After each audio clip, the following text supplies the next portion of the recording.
Lee Summit is your destination for big city vibes and small town charm. Head to the downtown Lee Summit Farmers Market, where local meets fresh.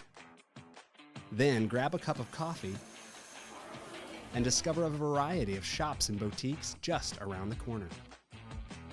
Continue the fun in downtown Lee Summit at a retro arcade bar. Discover your new beer at one of our 6 locally owned breweries. Cool off with some handcrafted cocktails at happy hour. End the night with live music and good company.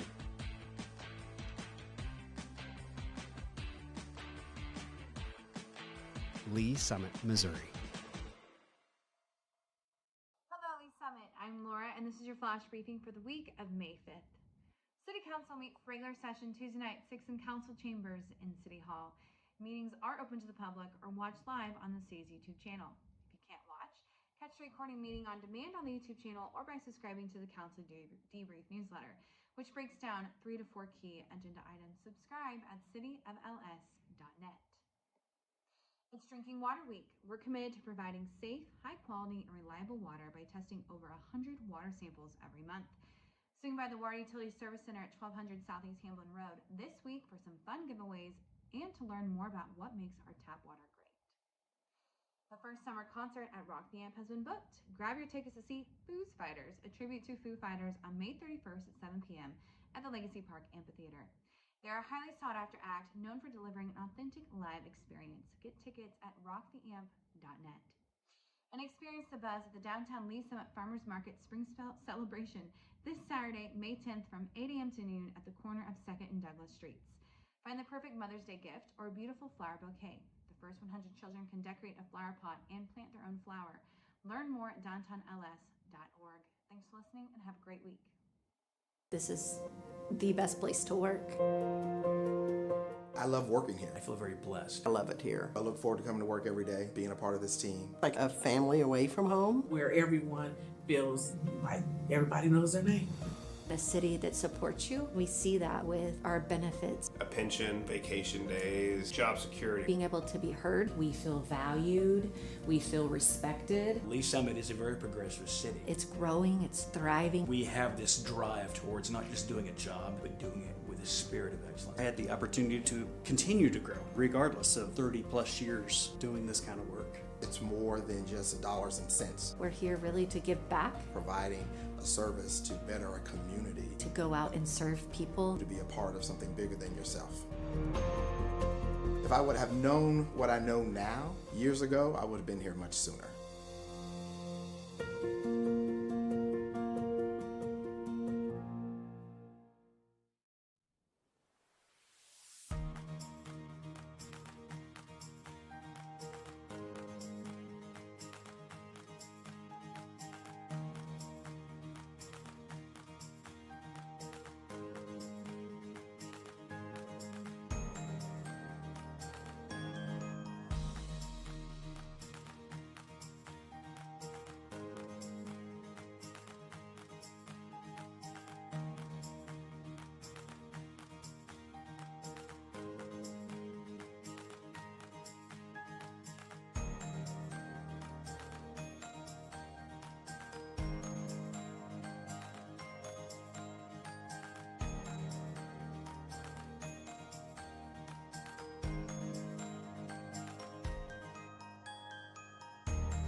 Councilmember Pryor. Thank you, Mayor.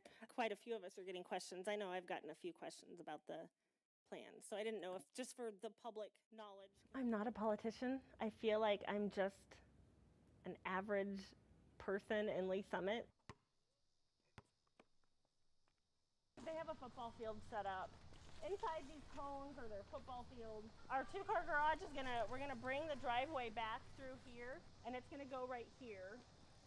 And then, so my family has chickens. When we first got chickens, my husband said, don't treat them as your pets, treat them as chickens, because we're going to be eating the eggs, and I would like to use them for meat. So don't treat them as your pets. Well,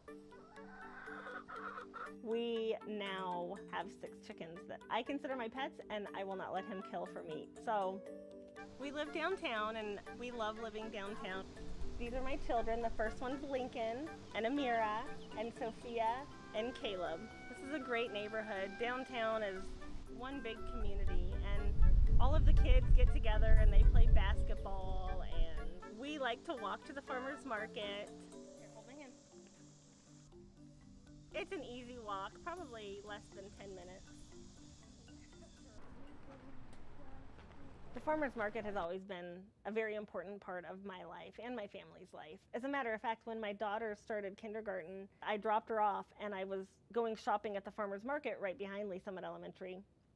And I was teary-eyed because she was my first and she was going off to kindergarten. And Terry, the butterfly lady, the one that's in the purple shirt, and she used to make little butterfly stickers for everyone, she gave me a big hug and was just so empathetic to the fact that my daughter had just started school. How are you guys doing? Doing well. How are you? Yeah, very good. A lot of the farmers there, they've watched my kids grow up. I love Lee Summit in general. I love that it still has a small town feel while embracing growth and the arts and diversity. And I feel like downtown specifically embodies that. My kids go to Lee Summit Elementary, and a lot of their teachers live downtown, and a lot of the business owners from downtown live downtown. So when we're out walking downtown, we see so many people we know. I lived in Africa until I was 5, and then we moved to the United States, and I've lived in Lee Summit since. Oh, a lot of my childhood, my mom was a single mom, and I feel like I was essentially raised by my community and being on council, and it's just such an important way to give back to the community that raised me. I state your name. I, Mia Pryor. Do solemnly swear. Do solemnly swear. That I possess the qualifications. This day of April 2022.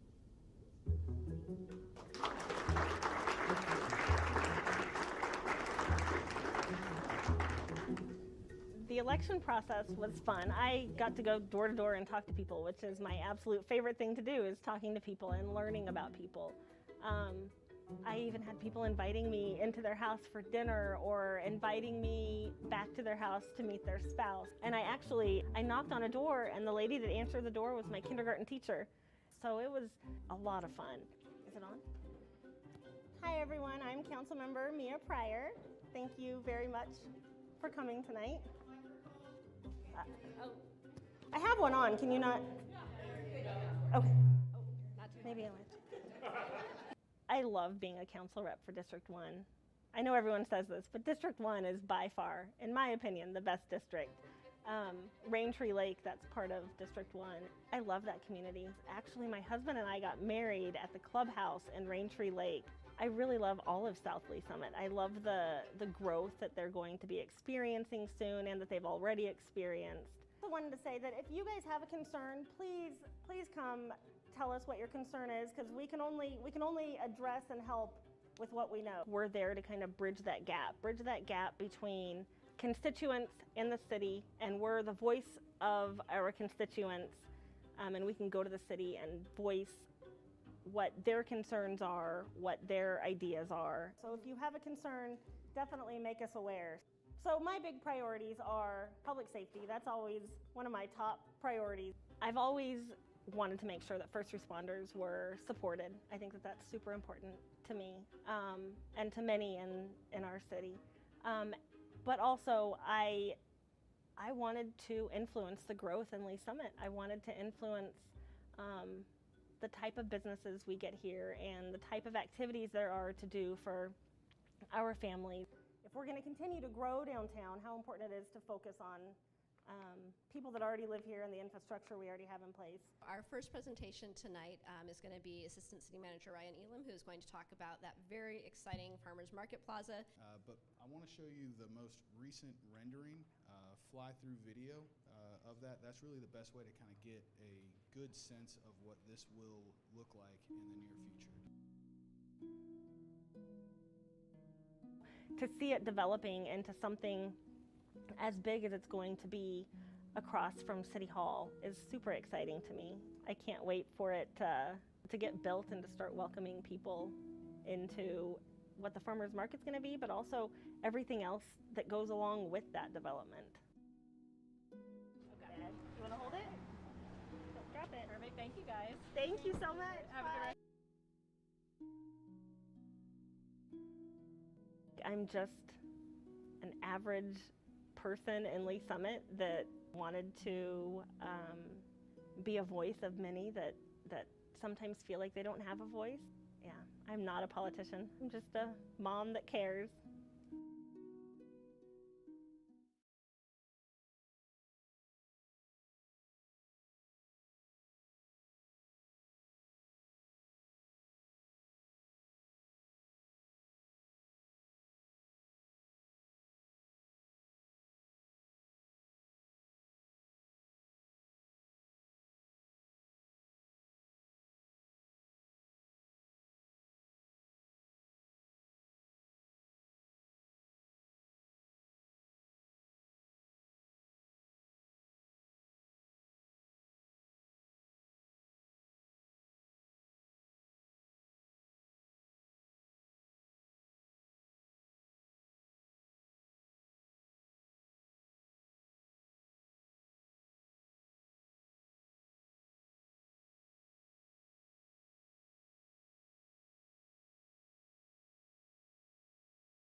2025.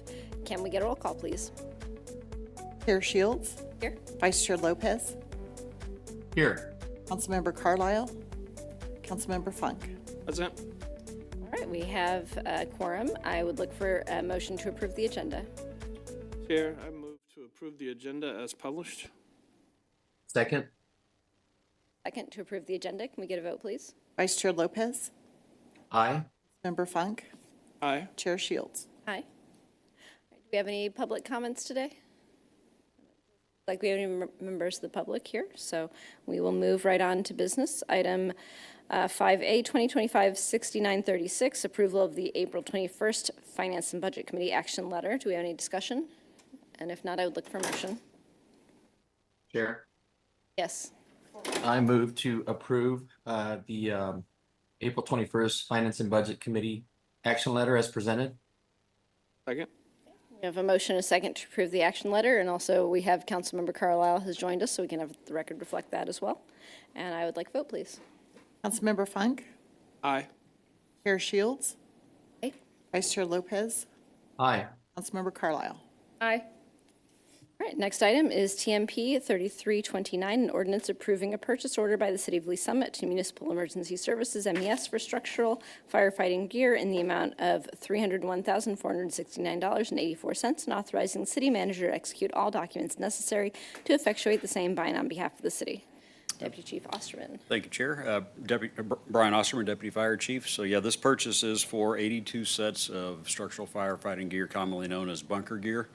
The reason for this request, we have this in our operating budget every year to buy bunker gear, and throughout the years we've tried to employ a program that would keep that gear as we needed to buy it, so that all the issued gear is within the NFPA, the National Fire Protection's standard of being no more than 10 years old.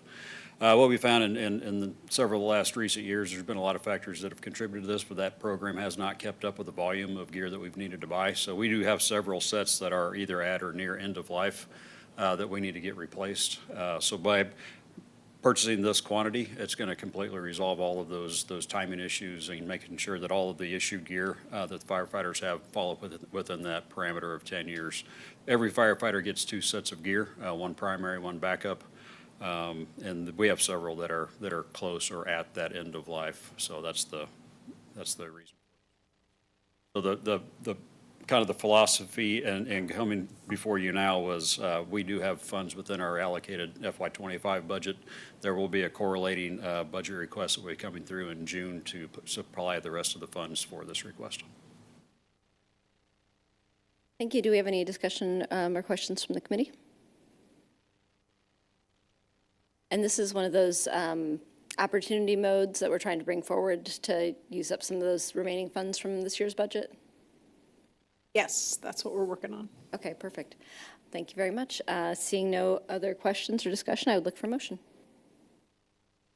Chair, I move to full council an ordinance approving a purchase order by the City of Lee Summit to services for structural firefighting gear in the amount of $301,469.84, and authorizing the city manager to execute all documents necessary to officiate the same by and on behalf of the city. Second. We have a motion, a second, to recommend TMP-3329 to City Council with recommendation of approval. Is that correct? Yes. Okay. I would look for a vote, please. Councilmember Carlisle. Aye. Councilmember Funk. Aye. Chair Shields. Aye. Vice Chair Lopez. Aye. That moves on to City Council. Next item on our agenda is 2025-6914, City Manager's presentation of the FY26 budget for other funds and departments.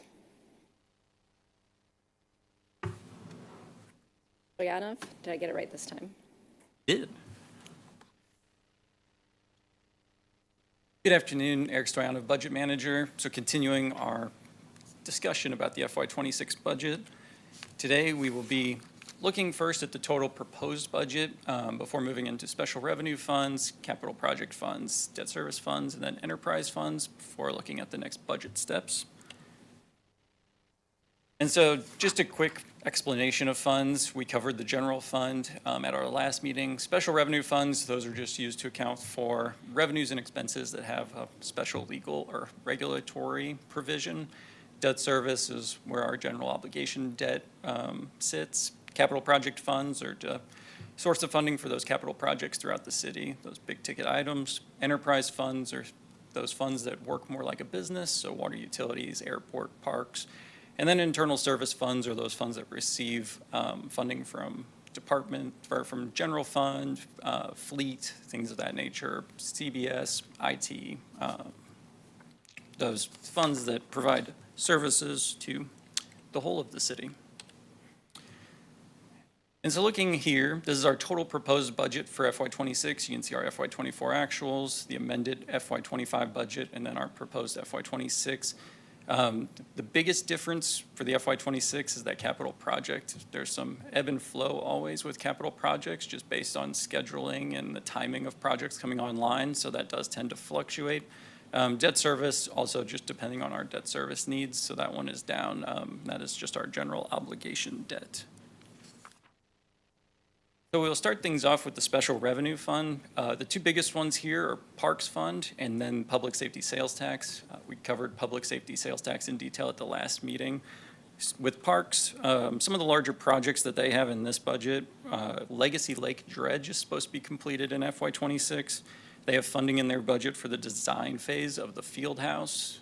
Another big increase that they're experiencing this year is the change in minimum wage in the state of Missouri, going from $13.75 to $15 an hour. And then they also have a large increase in this budget just for their park development. So that is that $8.4 million difference there. Business and industry, I have a few slides coming up that will go more in depth on that. For that road and bridge escrow, this is a contribution from Hunt Midwest for the construction of the Mouse Creek Trail near Hook Farms Development, I believe it is. Post-closure trust fund, that is mainly related to professional fees with the closure of the landfill, regulatory requirements necessary for that. Grants and settlements, this is where our CDB Community Development Block Grant Program, that grant sits. It's also where we have our Violence Against Women grant. And then we have an opioid settlement that is included in this one too that we receive that helps fund safe passage through our police department. Do want to note with the VAWA grant, the Violence Against Women, we have heard we will only receive funding through the end of September for that. So this amount just reflects that. CDBG, we have been told that the funding will remain constant for at least this year. And so we were supposed to get official approval early May, still waiting on that official approval of the allocation. But we have been told at least for FY26, our allocation will be remaining the same. A new one for FY26 is that Green Street operations. So that $505,000 includes things such as security, custodial services, Christmas lights, programming. It also helps fund the facilities and event manager position at Green Street, and then provides partial funding for the facilities maintenance worker that will help maintain that area. And as always, feel free to interrupt me if you have any questions. Business and Industry Fund, this is where all of our public service agreements sit. We recently approved the new updated numbers for these PSAs. So Downtown Main Street, Lee Summit Economic Development Council, and then the Lee Summit Visitors Bureau. So those numbers are all reflected in this FY26 budget.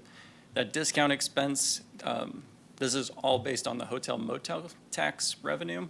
And so they get a 2% discount for on-time or early payment. And then the administrative fee is the city's fee just for handling the administrative duties related to this fund. And this shows the revenues and expenditures. I know we had a long conversation about this when the PSAs were, but we had the plan to deficit spend. The fund balance had grown pretty significantly in the past few years because we had the pause on the PSAs. And so this shows the planned deficit spending in FY26. Right now, we are on track to hit about that $620,000 in revenue for this year. The $700,000 is our estimate for next year based on 2 hotels, hopefully going live in FY26. Also, the World Cup is coming in the summer, and then we will have a full year of the Visitors Bureau up and running. So hopefully seeing some revenue generated from those efforts.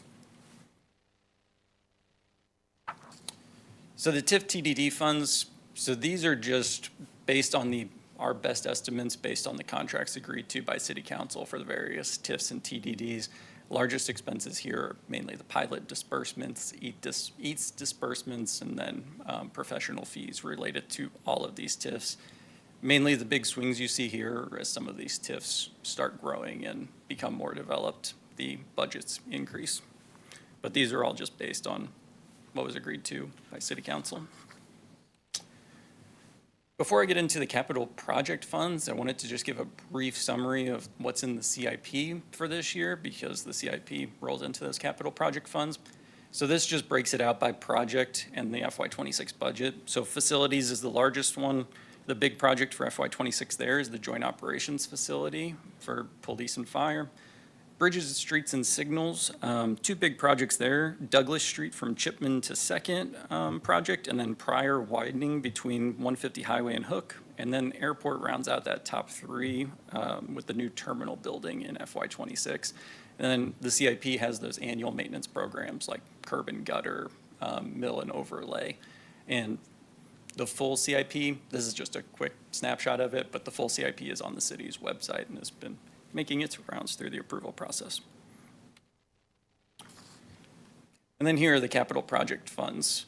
So the big one I wanted to mention here, just because it's a little bit of an outlier, but those water and sewer tap being zero. So we do have current water and sewer tap projects going on, and we will have future water and sewer taps. It's just those are larger projects in scale typically. And so just the way the project schedules worked out, it just happened to be zero for FY26. But again, capital projects ebb and flow just based on scheduling. And then here we have the public safety equipment replacement program. So this year will be the first year of a 10-year lease for new life packs for the fire department. So that is that payment for that.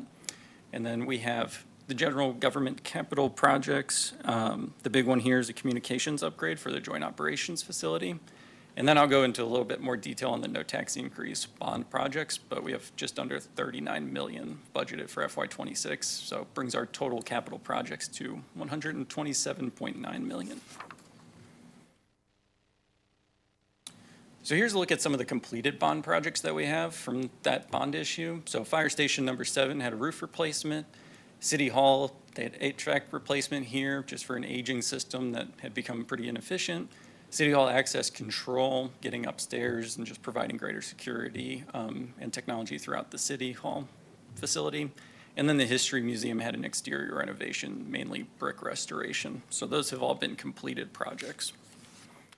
Here's a look at some of the in-progress projects. So the police substation is being built in the southern part of the city, set to open later this summer. Joint Operations Facility, which is set to open next summer and will house fire headquarters, emergency communication. Phase 2 of police and court renovation. We have the airport hangar improvements and hangar 2 that's set to open here, not too far away. City Hall sidewalk replacement, and then Workday, which we've talked about in the past as well, but the city's new enterprise resource planning software that will help with financial planning and HR management and things of that nature, but definitely a large project. But just a snapshot of some of those in-progress bond projects too. So for debt service, this is our general obligation debt service. We do have a fairly significant principal payment due in FY26 of $14.4 million. So it will be a deficit spend for this fund for FY26. We still have a healthy fund balance, and looking at our future debt schedule, it will change because we will have the need to issue additional debt related to the no tax increase bond. But right now, our payments are set to decrease after this FY26 budget. So even though it is a deficit spend, we feel comfortable with where fund balance sits at the moment. Then getting into enterprise funds. So these are those business-like funds. So water utilities. The biggest increase here is essentially the cost of doing business for water. They buy and resell water, and then we have wastewater treatment that we send to Little Blue Valley Sewer District. So increased costs related to that, and then also transfers out, which mainly go to their construction fund. Kansas City Lee Summit Regional Airport. So our airport, biggest expenses there for this year is the World Cup is going to be a big one for us, marketing the World Cup. Also marketing the name change that occurred recently. And the airport's also trying to become a U.S. Customs and Border port of entry, I guess, for the World Cup. And so that process going along as well. And with the new hangar opening, new terminal construction, a lot of activity happening over at the airport. Solid waste management, so that is just the depreciation expense on that fund. Recreation fund is a little bit different this year. So we used to have community centers all broken out as separate funds. With the move to Workday, decision was made to kind of consolidate those into one fund. And so that is what's being shown here is all of those community centers are now under this recreation fund. And one of the improvements I wanted to mention was just Level Community Center. They're investing about $180,000 for FY26 for new fitness equipment and flooring there. And stormwater utility, so this is the full balance. At one point, money was put here for a stormwater study. This is the balance in that fund just to give full authorization in case a future study is needed or something stormwater related is needed for FY26 budget. And then this just shows the year-over-year difference. Again, water utilities, that big increase there is just cost of doing business and then some significant transfers out for construction projects that they have planned. And here's a look at the enterprise expansions for this year. So the airport has 2 aircraft tugs, which will help pull larger aircraft and are more equipped for aviation-specific use. The snowbox pusher, that will be to just more effectively clear off areas, get the airport back up and running quickly when winter weather hits. And then the increase in part-time hours is associated with just increased activity overall at the airport. For water utilities, the sewer AI, so that's utilizing AI to code existing condition assessments instead of doing that process manually, so improving efficiency there. The jetting machine, that allows jetting in more remote locations that are a little bit harder to get to. And then the truck with CCTV is for inspections and condition assessments of sanitary sewer system.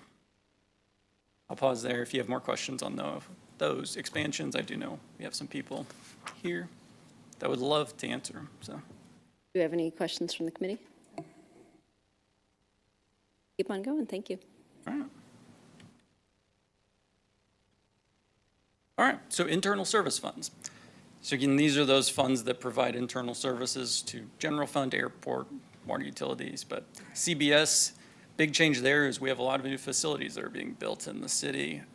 So we have the Joint Operations Facility, the South Substation, Green Street. City Hall's supposed to be going under a renovation here in the not so distant future. So just a lot more building needs in general. Fleet, we're actually seeing a slight decrease in FY26. It just comes down to the timing of vehicles and the need to replace those vehicles. So kind of like capital projects, we have ebb and flow just based on needs from year to year. And then at IT, the increase here is just more technology use overall. We recently went live with Microsoft 365. We have Workday coming online, so just more enhancing technology every year. And then claims and damages, that's more related to our insurance. And then we have the short-term disability and unemployment work comp. And for short-term disability, that budget is increasing. It's a big percentage, not a huge dollar amount, but just related to the trend in actual cost for that. And then we're just bringing on more employees every year. So that's the cost for the increase there. And then here are the expansion requests here. So all of these you've seen already, with the exception of that bottom applications administrator. These are all paid for first year out of the general fund. So they were in that general fund presentation. Just wanted to show, since these are where they'll actually be positioned within the city. That applications administrator, so it's an IT position that will be funded by water utilities, but essentially specifically working on water utilities applications for their utility billing, meter reading, backflow maintenance software, but will allow a dedicated resource for water utility and their software needs. And then that gets us to the budget timeline. So presenting other funds today, May 13th, we will have our public hearing at City Council and the first reading of the proposed budget, and then hopefully adoption on May 20th. Take any questions you may have. Okay, do we have any questions from the committee? Something I wanted to kind of flag, we talked about a little bit before the meeting, is kind of monitoring these different grant revenues, including the Violence Against Women Act. So it looks like some of these are going to get cut. Those are maybe tied to some federal level cuts. Can staff talk just a little bit about kind of how you're monitoring these, and then kind of what we'll do going forward in terms of the services that we've been providing with these grant funds that maybe we won't have that funding stream for anymore? Yeah, I mean, we have already started the process of monitoring and pulling together all of the grant funding that we have. And then I think as we receive news and as the federal climate changes, we will look to make sure we bring you guys up to speed on those.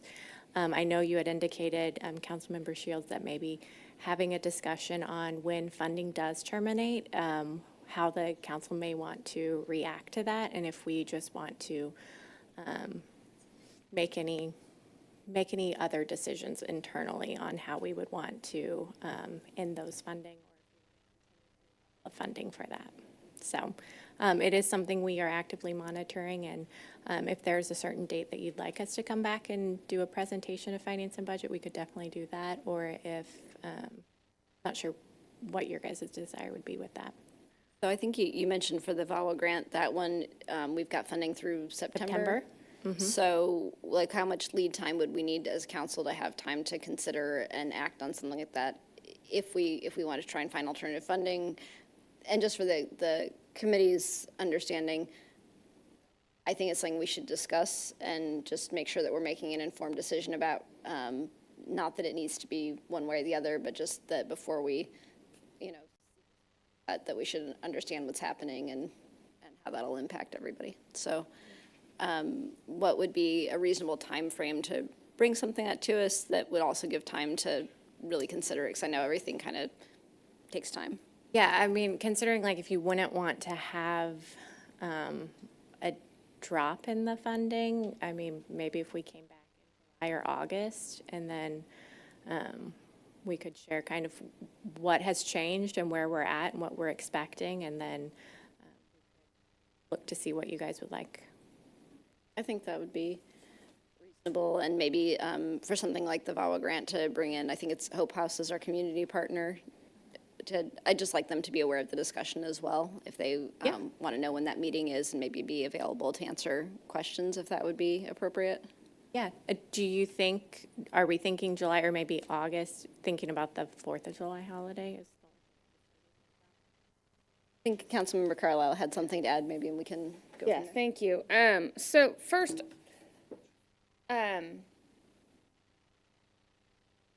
having an understanding of what each of these grants actually does would probably be a great thing. Also, I'm pretty sure most of it's passed through, with the exception of whatever we might keep, but still just having that awareness of what it funds in case we can continue some sort of funding for that would be great. But if we're not going to have a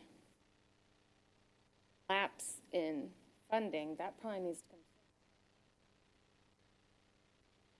with, the holiday, and so thank you. No, thank you. Yeah, I would agree with that. I think if July is feasible, do we have a meeting in July, or is that when you guys like to take off if we can after the budget cycle is done? So I think July 7th. I will just advocate that as when we're going live that week. So maybe would you guys even want to do like a special or move it back? I think let's have that discussion offline, maybe send around some checks on availability for everybody with the holiday and everything, throw out a couple of dates and see what works best. We can do that. Chair? Yes, Mayor Pro Tem Lopez? I would agree with both you and Councilmember Carlisle's comments. I think just for transparency, I think it's very appropriate for us just to have that kind of presentation. But I don't think it's like vital for us to do it necessarily before the 4th holiday. Thank you. I'm in agreement with you all for sure. And maybe even just a written report between now and then of just saying what the grants are and what they do, the ones that you're kind of on your watch list, just some things that we could kind of read for awareness of what you guys are keeping an eye on. Yeah. Because I know we'd also talked about there's some funding for like our mental health co-responders that we're keeping an eye on, and Yeah, combat with the county.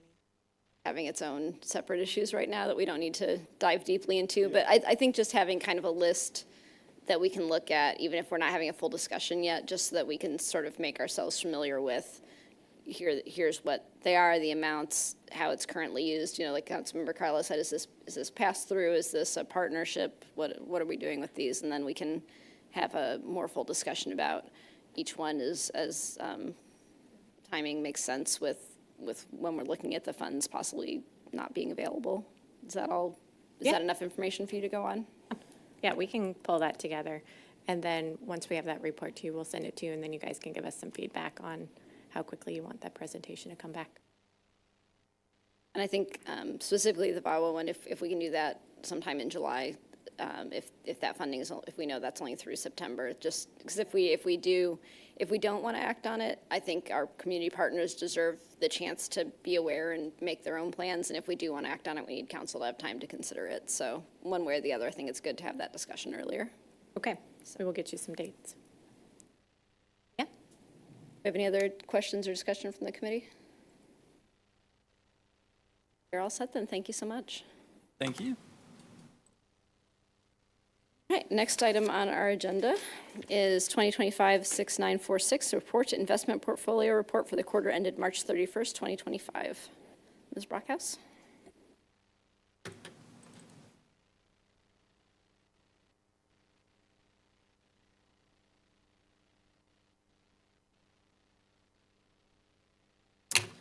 Good afternoon, Susan Brockhouse, Cash Management Officer, Finance. I'm pleased to present a brief report of the city's investment summary for the period, actually the quarter ended March 31st, 2025. The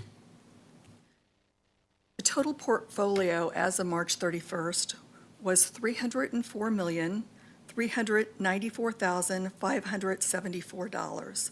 You'll note that 81.17% of the portfolio was invested in U.S. Treasury securities, 7.13% in U.S. government agency securities, 7.43% in demand deposits, and the remaining 4.27% balance within the portfolio is our general obligation bond proceeds that have not yet been expended. This allocation is compliant with the city's investment policy for diversification standards. Funds are invested with safety as our primary objective, along with liquidity and yield. If we look at this table of distributions by maturity range, one thing I would like to point out, we've talked about quite a bit at prior meetings, we have invested basically with the higher interest or higher yield rates so that our portfolio, we have about a third of our entire portfolio now with maturity dates that are between 3 to 5 years. So I think this kind of is a nice way to see that broken out by year. Over the quarter ending March 31st, we had 3 securities that matured with a total par value of $15,253,000. The yields of those 3 securities ranged from 1.67% to 4.297%. During the same period, we purchased 6 securities with a total par value of $29,340,000. Their yields ranged from 3.896% to 4.501%. We continue to have strong bidder response to the bid requests for investments, and they are definitely very highly competitive. We generally receive at least 5 to 7 responses for each bid request that we do. And then finally, to point out the mark-to-market adjustment that we do, our year-to-date fiscal mark-to-market allowance is a paper gain of just over $5.4 million.